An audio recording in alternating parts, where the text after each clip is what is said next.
June 13th, 1944. Normandy, France. One man sits inside a steel box, his eye pressed against a gun sight. His finger hovers over a trigger. 50 yards away, an entire British armored column. Dozens of tanks. Hundreds of men. 15 minutes later, 14 of those tanks are burning wrecks. 2 anti-tank guns destroyed. 15 vehicles obliterated. The British advance, an entire armored division, stopped cold by a single gun. This is the story you've been told. The legend of Michael Wittmann. Tank ace, German hero, the man who won the impossible battle. But here's what the history books got wrong. The man who pulled that trigger 14 times, he wasn't a commander. He was a gunner, a 21-year-old former electrician, sitting 3 feet below the legend. And a simple tactic that destroyed 14 tanks in 15 minutes? Modern historians call it pure folly, a violation of every rule in the German tank manual. It should have gotten them killed. So why did it work? And why did the man who actually fired the shots disappear from history?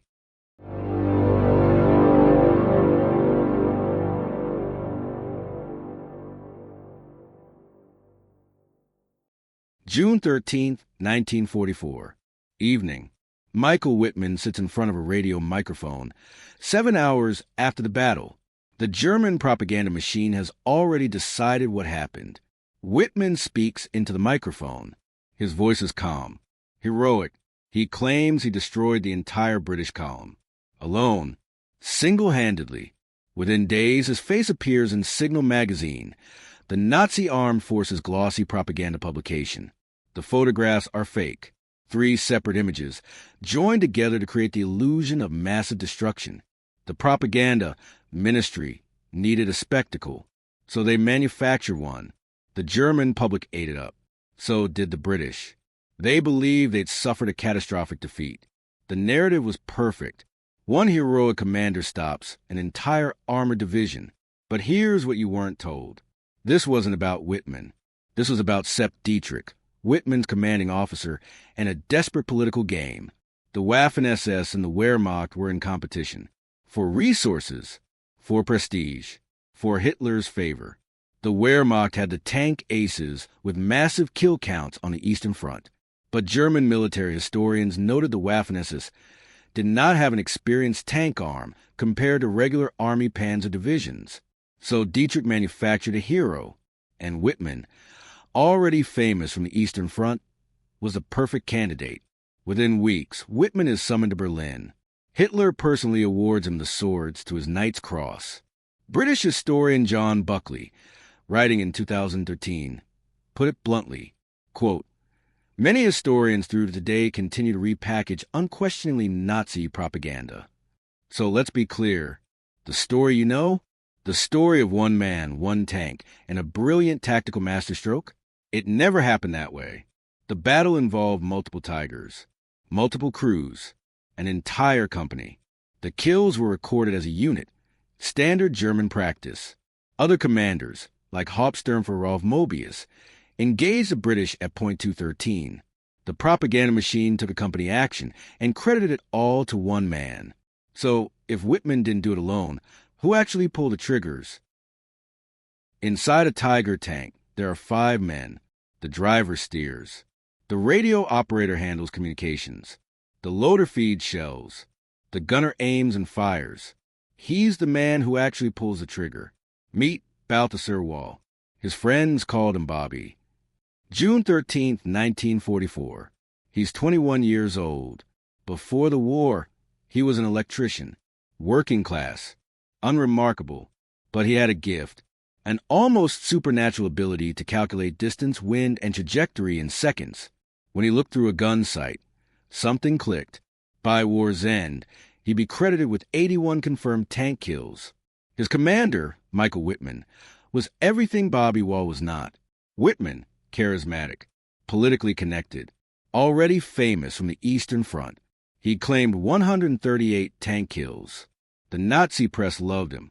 Woll was quiet, technical, the kind of soldier who did his job and went unnoticed. Inside the Tiger, they worked 3 feet apart. The commander identified targets. called out ranges and bearings. But Wall aimed, Wall adjusted for distance and movement, Wall pulled the trigger. Think of it this way. Wittmann was the quarterback calling plays. Wall was the arm that threw the ball. In a functional tank crew, it's a partnership, symbiotic. But when the medals were handed out, when the radio broadcasts were made, only one name was mentioned. And here's the thing that makes Villers-Bocage even more remarkable. The morning of June 13th, Wall had never fought in France before. This terrain, these tight Norman hedgerows, these narrow roads, was completely foreign to him. He'd trained in the open steppes of the Eastern Front, long-range duels, vast sight lines. Now he was about to fight in a medieval French town, streets barely wide enough for his tank, targets at 50 yards instead of 500, and he had 15 minutes to adapt. Because at 9 a.m., Sergeant O'Connor of the British Rifle Brigade broke radio silence with 5 words. Quote, "For Christ's sake, get a move on. There's a tiger running alongside us 50 yards away." The British had spotted them. Bobby Woll had a decision to make. Fire first, or die. He fired first. What happened next should have been impossible. Villers-Bocage, a small market town in Normandy. Population, 2,000. One main road runs straight through it. Route Nationale 175. June 13, 1944. 8 in the morning. The British 7th Armored Division, the famous Desert Rats, are advancing toward the town. Veterans of North Africa, Rommel's conquerors, battle-hardened troops. Their mission, break through German lines, seize Villers-Bocage, push inland. If they succeed, they'll split the German defenses wide open. Leading the advance, a company, 4th County of London Yeomanry, Cromwell tanks, fast, reliable, decent armor, and 4 Sherman Fireflies, British modified Shermans, mounting a powerful 17-pounder gun. The Firefly's 17-pounder could penetrate a tiger's armor at 600 yards, but only if they saw the tiger first. The British column entered Villers-Bocage at 8:30 a.m. without opposition. The French civilians cheered. British soldiers climbed out of their tanks. But here's the first fatal mistake. No reconnaissance had been sent ahead. British historian Max Hastings later wrote that the advance showed a casual attitude unbecoming of professional soldiers. The second mistake, column formation. The British vehicles were stretched nose to tail over 2 kilometers of road, locked into a single narrow road, hedgerows on both sides. No room to maneuver. If attacked, tanks at the rear couldn't turn around, couldn't reverse quickly. British doctrine explicitly warned against this. Never advance in column without flank security. While British troops celebrated in town, the lead elements continued east to a small hill, point 213, an elevated position overlooking the main road. For Cromwell tanks took up hold-down positions, turrets facing east, watching for German counterattacks from that direction. Hold down, a defensive tactic. Hide the tank's vulnerable body. Expose only the turret. But 50 yards behind them, to the north, was a dense tree-line and hedgerow. The British never checked it. At 8:45 a.m., Sergeant O'Connor, a British reconnaissance officer, broke radio silence. His message intercepted by Germans. "For Christ's sake, get a move on. There's a tiger running alongside us 50 yards away." In that tree line behind point 213, 6 Tiger tanks from heavy SS Panzer Battalion, 101 had been lying in wait. Company Commander Rolf Mobius had positioned them perfectly. The British were facing east. The Tigers were to the north. A perfect L-shaped ambush. Flanking fire. Targets in enfilade. Michael Wittmann's Tiger, number 205, was at the edge of the tree line. Bobby Woll sat in the gunner's seat. I pressed to the TZF-9B telescopic sight. His gun sight gave him 2.5 times magnification. Effective range, 2,000 meters. Behind him, the loader had already chambered an 88 millimeters armor-piercing round. 50 yards away, a British Cromwell tank sat completely exposed. Rear armor facing Wall. The Cromwell's rear armor was 32 millimeters thick. Woll's 88 millimeters gun could penetrate 180 millimeters at this range. It wasn't a fight. It was mathematics. Wittmann's voice came through the intercom. Gunner, target, enemy tank, 50 meters.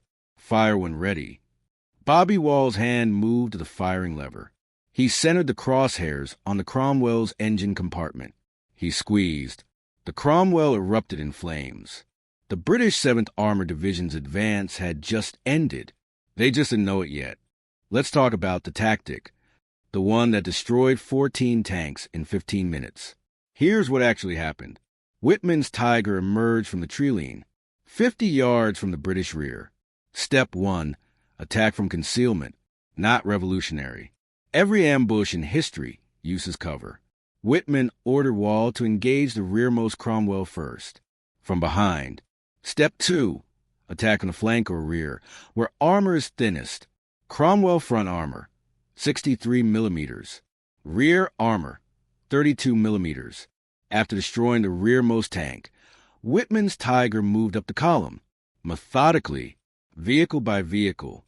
Step 3, exploit the enemy's inability to turn and fight back. The British were locked in a narrow road, hedgerows on both sides. Tanks at the front couldn't reverse. Vehicles behind them couldn't turn, road too narrow. British tankers later reported they reversed painfully slowly, 3 to 4 miles per hour. Bobby Woll just kept firing. Target, aim, fire. Target, aim, fire. Cromwell, half-track, Bren carrier, Sherman tank. His gun traverse gave him a 90-degree field of fire. The British column was spread over 2 kilometers. The Tiger's 88 millimeters gun reloaded in 6 to 8 seconds. In 5 minutes, 8 vehicles were destroyed at .213. So that's the genius tactic? It's in every military field manual ever written. Ambush Doctrine 101. Attack from concealment. Exploit flanks. Prevent enemy maneuver. American tankers trained on this. British tankers trained on this. German tankers definitely trained on this. What Wittmann did wasn't brilliant. It was competent execution of basic tactics against an incompetent enemy. The British made it easy. No reconnaissance. No flank security. Column formation on a narrow road. They violated every principle of mobile warfare, and they paid for it. But here's where the story gets interesting, because what Wittmann did next wasn't in any manual.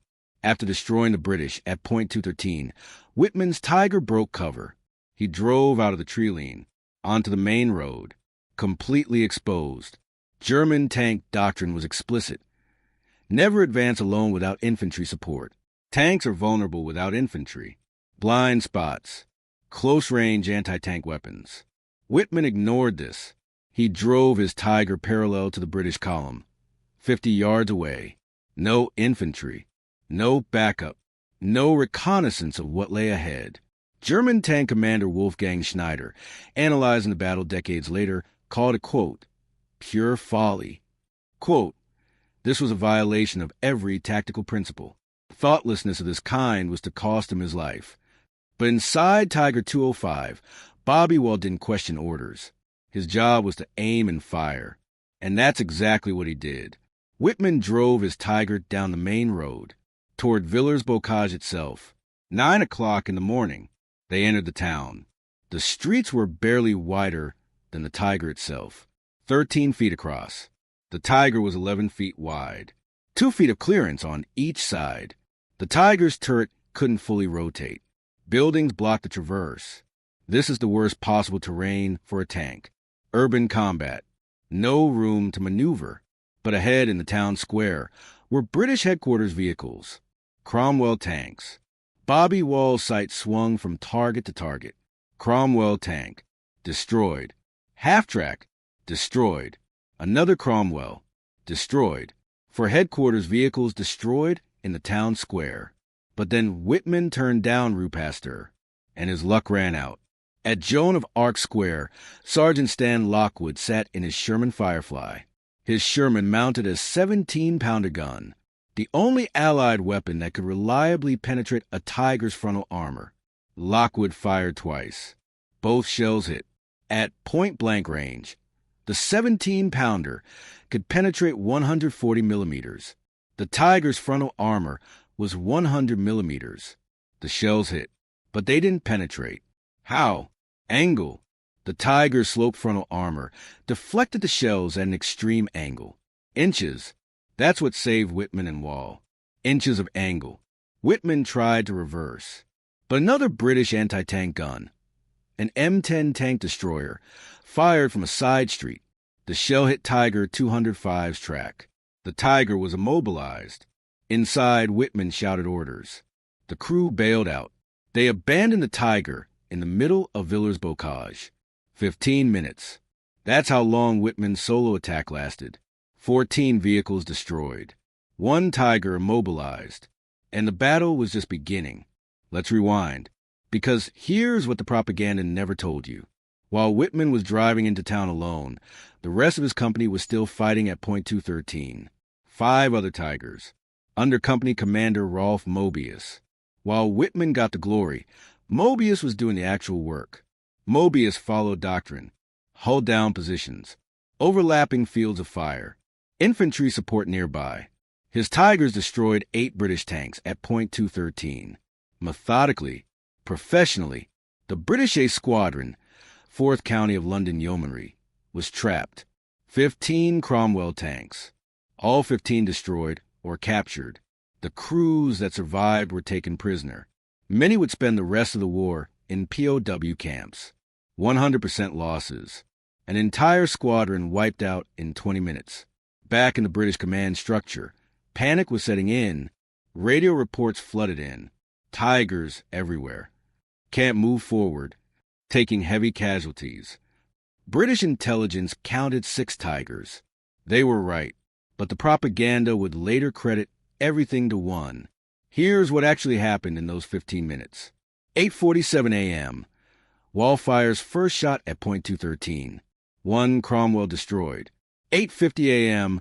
Mobius's other Tigers joined the fight. 3 more Cromwells destroyed in 2 minutes. 8:55 a.m.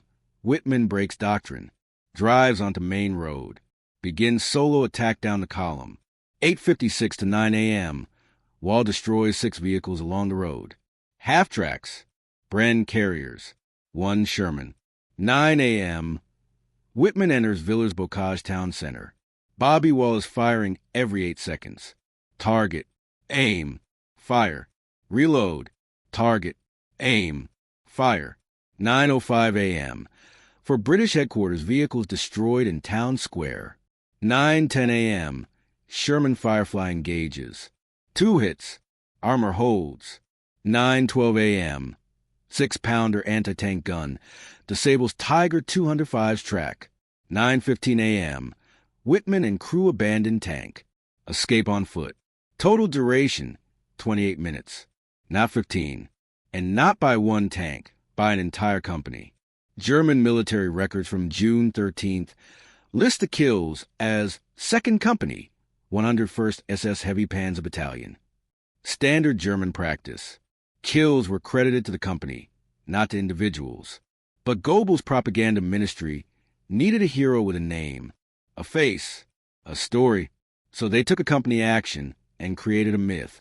But the British weren't done fighting. That afternoon, the British 4th County of London Yeomanry, what was left of it, reorganized. 2 p.m., they counterattacked. 5 Sherman Fireflies, the only Allied tanks that could kill Tigers frontally. Street fighting, building to building. The Germans' tactical advantage evaporated. By evening, the Firefly crews had destroyed 5 Tigers. 5 Tigers, including tanks from Mobius's company. Total German losses of the day, 6 Tigers destroyed or disabled, including Wittmann's. By nightfall, the British withdrew, not because they'd been defeated, because their commanders decided Villers-Bocage wasn't worth the cost. British losses, 25 tanks, 217 casualties, many captured. German losses, 6 to 8 tanks, 19 casualties. Villers-Bocage itself was destroyed, bombed by the RAF 2 days later. 9 French civilians dead in the crossfire. But none of that mattered to Goebbels. The propaganda was already written, the hero already chosen. The next day, Wittmann was summoned to Berlin. Hitler personally decorated him, the swords to his Knight's Cross, one of Germany's highest honors. Bobby Woll stayed with his tank company. No radio interviews. No medals from Hitler. Just another gunner, doing his job. And history was written by typewriters in Berlin, not by the men who pulled triggers in France. So what was a simple tactic? It wasn't a tactic at all. 14 tanks. That's the number everyone remembers. Michael Wittmann's personal claim, repeated in every history book for decades. But let's do the math. Point 213, the main road, Villers-Bocage town center.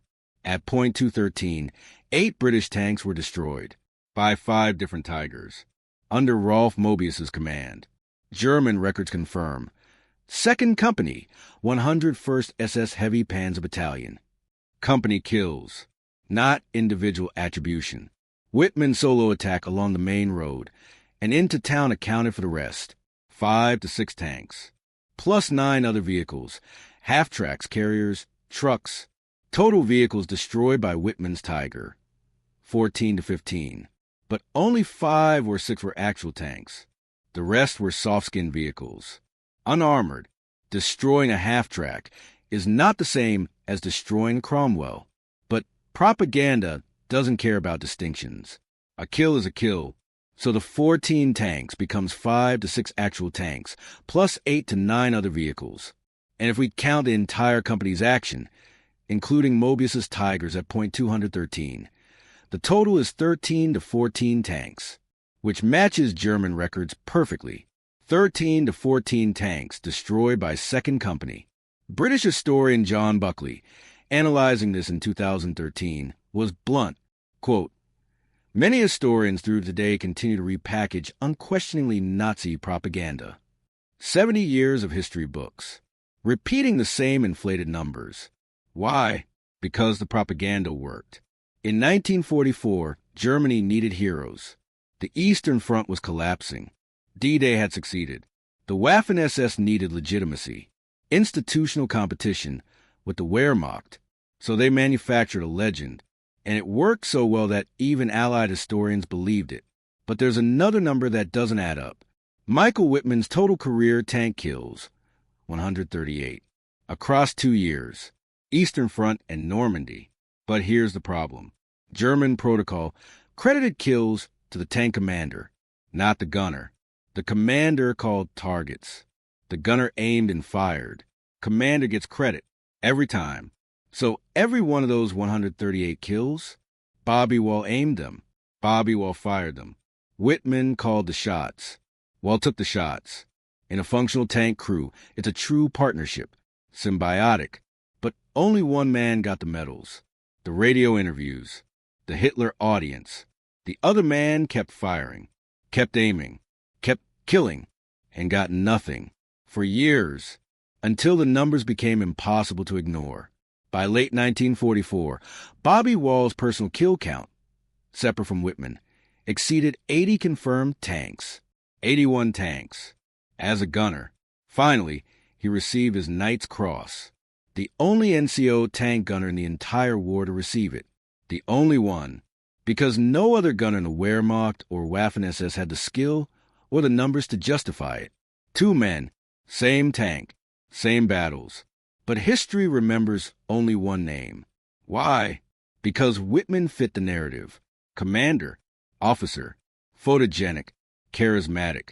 Woll was working class, an enlisted man, a technician, not propaganda material. The propaganda machine needed officers, heroes with pedigree. So the mathematical truth? 14 tanks becomes 13, the 14 company kills. 5 to 6 by Wittmann's Tiger specifically. All aimed and fired by Bobby Woll, and credited to propaganda, not to history. For 70 years, historians have argued about Villers-Bocage, and they can't agree. On one side, the believers, historians who see Wittmann's attack as brilliant. Max Hastings, one of Britain's most respected military historians, called it, quote, "one of the most amazing engagements in the history of armored warfare. Amazing, Coming from a British historian writing about a German victory, Carlo D'Este, American military historian, went further. Quote, one of the most devastating single-handed actions of the war. Single-handed. There's that word again. Annie Beaver, whose books on World War II have sold millions, called it, quote, one of the most devastating ambushes in British military history. These aren't fringe voices. These are the historians who shaped public understanding of World War II. Their books sit in libraries worldwide, taught in military academies, and they all repeat the same story. Wittmann, genius, 14 tanks, 15 minutes. Jim Storr, writing in The Human Face of War, argued the attack had strategic consequences. Quote, the shock of losses to the British regiment had operational and strategic effect for the operation. Jonathan Trigg went even further. Quote, in 20 minutes, Wittmann and his Tiger basically ended Operation Perch. 1 tank, 1 commander, 1 battle. Operational failure for the entire British Army. But there's another group of historians, the skeptics, mostly military professionals, tank commanders, tactical analysts. Wolfgang Schneider, German tank commander, military historian. In his book Tigers in Normandy, Schneider analyzed Wittmann's career with clinical precision. His assessment of Villers-Bocage, quote, pure folly. Quote, this was a violation of every tactical principle. Quote, thoughtlessness of this kind was to cost him his life. 2 months later, August 8, 1944, Operation Totalize. Wittmann does the exact same thing again. Advances across open ground. No infantry support. Exposed flank. Allied tanks destroy his Tiger instantly. Direct hit. Ammunition detonates. Turret blown 30 feet into the air. Michael Wittmann, dead at age 30. Schneider was right. Stephen Zaloga, American armor historian, was even more blunt. He analyzed Wittmann's entire career. 135 to 138 tank kills. 120 of those kills came in 1943, on the Eastern Front, fighting Soviet T-34s and KV-1s in a Tiger I. Quote, the Tiger, I was nearly invulnerable in a frontal engagement against any Soviet tanks of that time. The Tiger could kill Soviet tanks at 1,500 meters. Soviet tanks couldn't penetrate the Tiger's frontal armor at 500 meters. Quote, Wittmann could destroy opposing tanks from a safe distance. Zaloga's conclusion? Quote, most of the tank aces of World War II were simply lucky enough to have an invulnerable tank with a powerful gun. Lucky, not skilled. Lucky. By 1944, even German military assessments admitted the Tiger's advantage was gone. Quote, no longer can it prance around, oblivious of the laws of tank tactics. Allied technology had caught up. Sherman Fireflies, 17-pounder guns, and Wittmann's fate proved it. But the harshest criticism came from a British historian in 2013, John Buckley, University of Wolverhampton. Buckley analyzed how Villers-Bocage has been taught and written about for 70 years. His conclusion? Quote, many historians through today continue to repackage unquestioningly Nazi propaganda. Unquestioningly. 70 years of historians, just repeating what Goebbels' ministry wrote in 1944. From propaganda pamphlets to doctoral dissertations, the lie became truth through repetition. German historian Sonk Neitzel described Wittmann as a, quote, supposedly successful tank commander. He warned against, quote, hero worshipping around Wittmann, because the myth of Wittmann has been co-opted, used, weaponized. Neitzel pointed out something crucial. In the chaos of tank battles, it's nearly impossible to verify who destroyed what. Smoke, fire, multiple tanks shooting. How do you know whose shell hit which target? Quote, it is rarely possible to determine reliably, in the heat of battle, how many tanks were destroyed by whom. At point 213, 6 Tigers were firing. Who gets credit for which kill? German protocol said, credit the unit, but propaganda needed a name. So who's right? The believers or the skeptics? The answer is uncomfortable. Both. And neither. Wittmann's attack worked. That's undeniable. 14 vehicles destroyed. British advance stopped. But it worked because the British failed, not because the Germans succeeded. It worked because of technological advantage, not tactical genius. And it worked despite violating basic doctrine, not because of it. Success plus recklessness equals myth. And through it all, one man is forgotten. The man who actually aimed the gun, pulled the trigger, 14 times. So what was the tactic? Forget the propaganda. Forget the myth. There are 3 reasons Villers-Bocage happened the way it did. Reason 1, British failure. The British Army in 1944 had excellent doctrine. Lessons learned from North Africa. Proper reconnaissance. Flank security. Combined arms coordination. The 7th Armored Division, the Desert Rats, had defeated Rommel. These were professionals. But on June 13th, they violated every principle they'd learned. Mistake 1. No reconnaissance ahead of the column. British doctrine was explicit. Always scout ahead with light armored cars. The 7th Armored had the equipment. Daimler armored cars. Scout cars. They didn't use them. They drove into Villers-Bocage blind, with no idea what was ahead. Why? Historians still debate this. Overconfidence?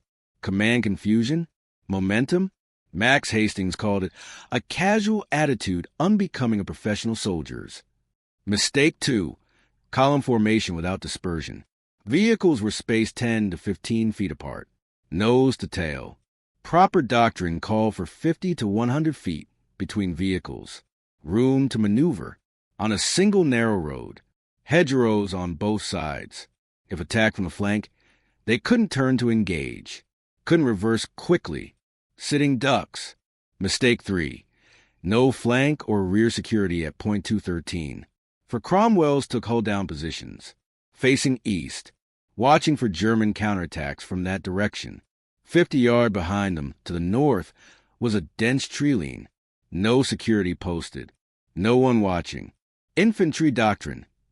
Always secure your rear in enemy territory.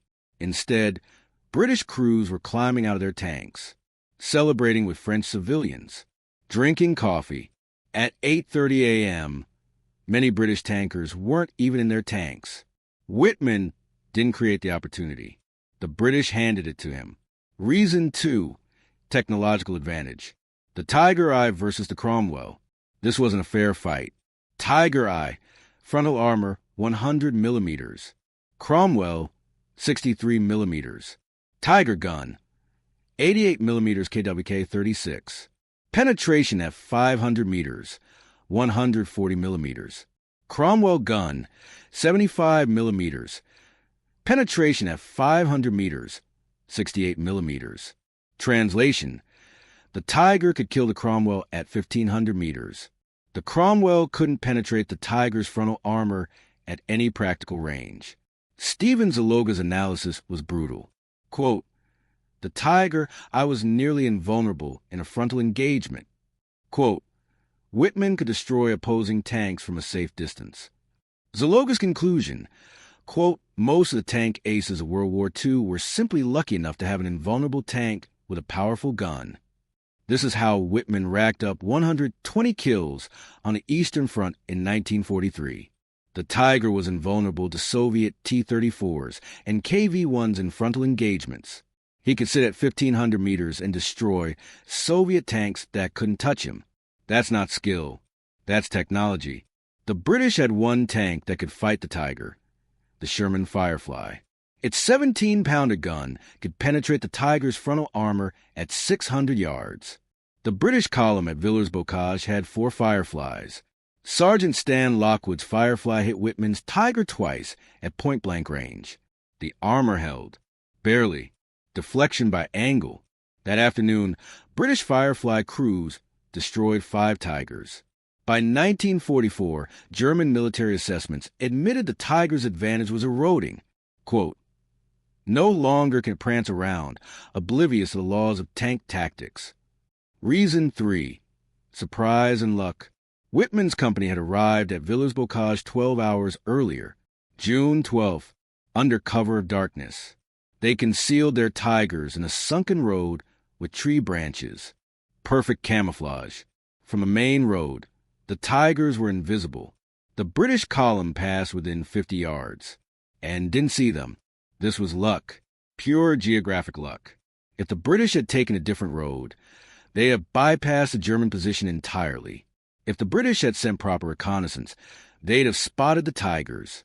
Any competent reconnaissance screen would have detected 6 45-ton tanks sitting 50 yards from a road.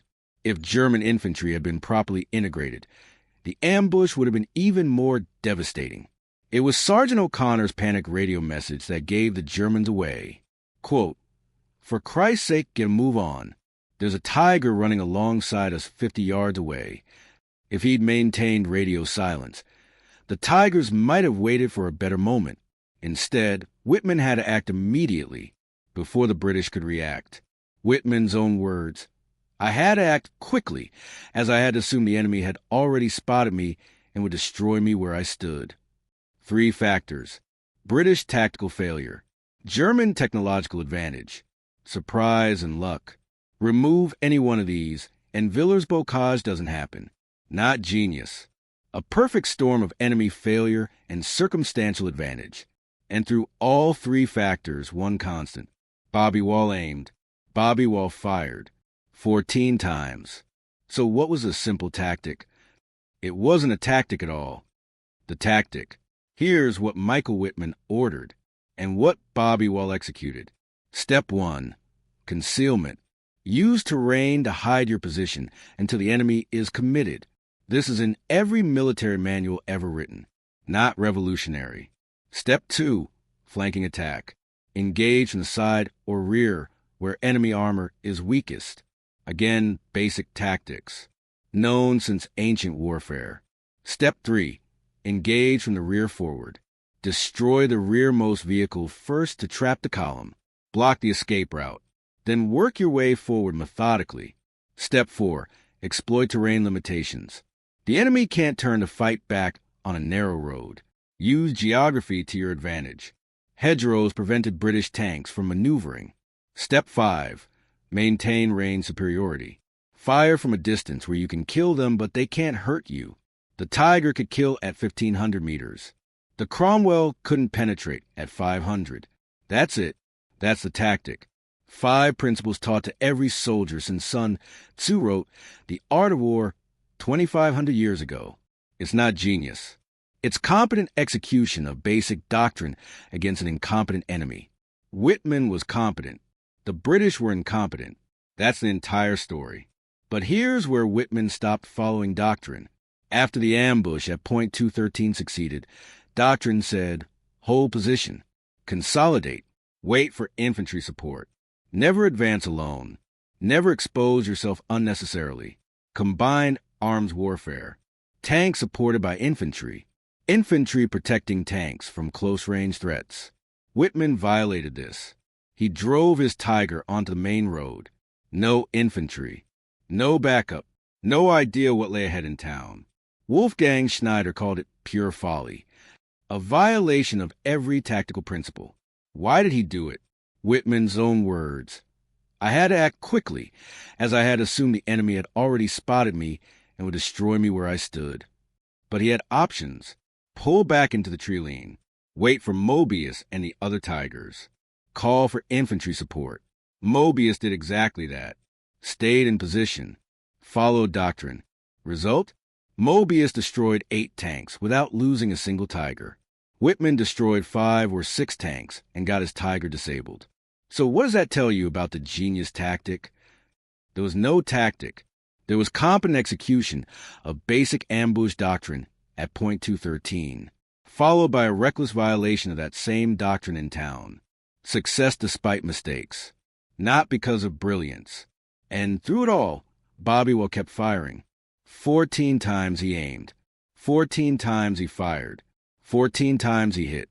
The man who aimed is forgotten. The man who ordered gets the glory. 2 months later, August 8th, 1944, Operation Totalize. The Allies are pushing south from Cannes. Canadian and British forces. Massive offensive. Michael Wittmann is now a company commander, promoted after Villers-Bocage. The hero of Villers-Bocage, Hitler's favorite tank ace. He'd met Hitler personally. received the swords to his Knight's Cross. The propaganda machine had made him immortal, invincible. Near the village of Sintos, Wittmann spots Allied tanks advancing. 11:40 a.m. He makes a decision. The exact same decision he made at Villers-Bocage. He advances across open ground. No infantry support. No backup. Exposed flank. The same tactic that made him famous. But this time the Allies are ready.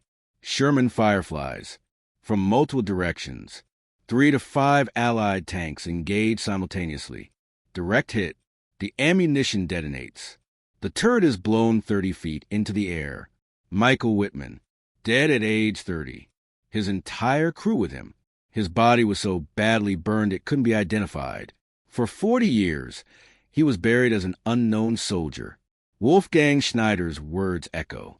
Quote, "Thoughtlessness of this kind was to cost him his life. The myth killed him. Success at Villers-Bocage taught him the wrong lesson. That recklessness could work. That doctrine didn't matter. That individual heroism trumped combined arms. That he was invincible. The propaganda machine had done its job too well. It convinced the German people. It convinced Allied historians. And it convinced Michael Wittmann. On August 8th, reality caught up with propaganda. 5 German tankers dead. Because they believed the myth. Bobby Woll survived. He survived the entire war. Commanded his own Tiger by war's end. Lived until 1996. Never met Hitler. Never did a radio interview. Never believed his own propaganda. Just kept aiming. Kept firing. Kept surviving. The hero died famous. The gunner lived anonymous. Which one was smarter? Let's talk about the man history forgot. Balthasar Woll, the gunner who aimed every shot at Villers-Bocage. When the war ended, he went home.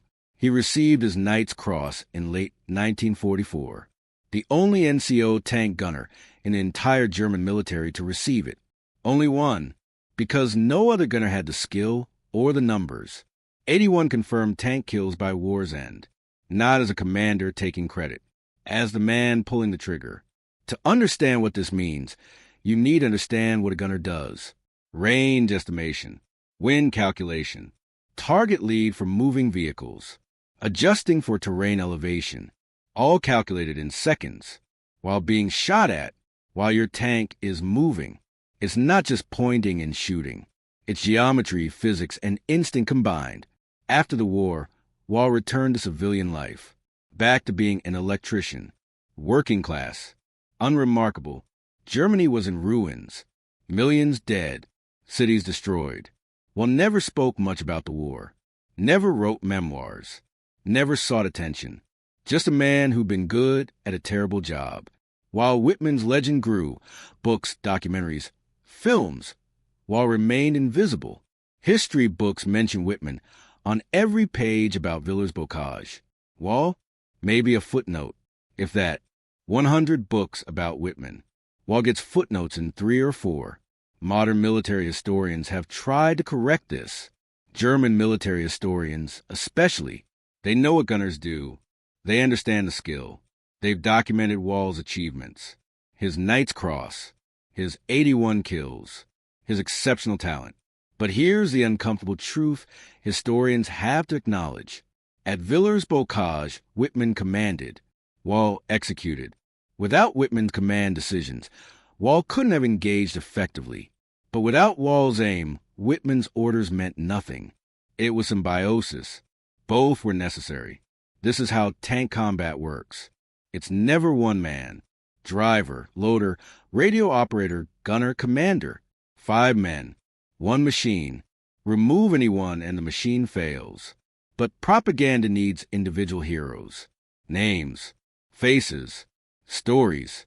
And military bureaucracy credits commanders, not executors. The commander's name goes in the record book. The gunner's doesn't. This is why history forgets Bobby Woll. Not because he wasn't important. Because the system made him invisible. But he was there, in that Tiger, at that moment. His finger on the trigger. His eye in the sight. His calculations killing 14 vehicles. The forgotten man who pulled 14 triggers in 15 minutes. and lived to be 73 years old. 70 years later, the myth endures. Villers-Bocage appears in history books, military documentaries, video games. You can play as Wittmann in World War II video games. Documentaries call him Hitler's secret weapon, the greatest tank ace. But we know the truth now. He wasn't the greatest tank ace. He was the luckiest man with the best tank. Stevens' logo was right. Quote, most tank aces were simply lucky enough to have an invulnerable tank with a powerful gun. On the Eastern Front in 1943, the Tiger was invulnerable. Soviet tanks couldn't hurt it. Wittmann could kill from 1,500 meters away with zero risk. 120 of his 138 kills came in 1943 against obsolete Soviet tanks. By 1944, in France, Allied technology had caught up. Sherman Fireflies, 17-pounder anti-tank guns, and Michael Wittmann died doing the same reckless tactic that made him famous. The propaganda told us it was genius. Reality says it was luck meeting British failure. John Buckley warned us, quote, many historians continue to repackage unquestioningly Nazi propaganda. And he was right. For 70 years, historians repeated the propaganda. From Goebbels' desk to history books to military academies to public belief, the lie became truth through repetition. Only now, 80 years later, are military historians correcting the record. The real story of Villers-Bocage? British tactical failure, German technological advantage. Luck. Remove any one of those, and it doesn't happen. But here's what we don't talk about. 217 British casualties. Young men dead or captured. Families destroyed. Lives ended. 9 French civilians dead in the crossfire. A town destroyed. Bombed by the RAF 2 days later. This is the real legacy of Villers-Bocage. Not tactical genius. Not heroic sacrifice. Just death. On both sides. Michael Wittmann is buried in La Cam German War Cemetery in Normandy. 21,000 German soldiers buried there. One grave among thousands. Modern Villers-Bocage is a quiet French market town again. Population 3,500. Peaceful. A memorial plaque marks where Wittmann's Tiger was disabled. Tourists take photographs. And history books still call it one of the greatest tank actions of World War II. But they're starting to add footnotes about British mistakes, about German technology, about propaganda, and sometimes, if you're lucky, about Bobby Woll, the man who actually pulled the trigger. We started with a question. How did one Tiger tank destroy 14 tanks in 15 minutes? That was the wrong question. Here's what we should have asked. Why did the British 7th Armored Division fail so catastrophically? No reconnaissance, column formation, no rear security. Why did we believe Nazi propaganda for 70 years? Allied historians, German historians, military academies, all repeating the same inflated story. Why do we remember commanders but forget the men who actually execute? Wittmann gave orders. Woll pulled triggers. History remembers one. What does Villers-Bocage actually teach us about modern warfare? That technology and enemy mistakes matter more than individual heroism. That doctrine exists for a reason. Violate it at your peril. That warfare is a team effort, not an individual sport. That success can teach the wrong lessons and kill you later. 1 Tiger, 14 vehicles, 15 minutes. That's what we remember. We should remember this instead. 217 British casualties because commanders failed to scout ahead. 9 French civilians dead in the crossfire. 6 Tigers destroyed that same day by British crews who fought back. And propaganda that became history because we didn't question it.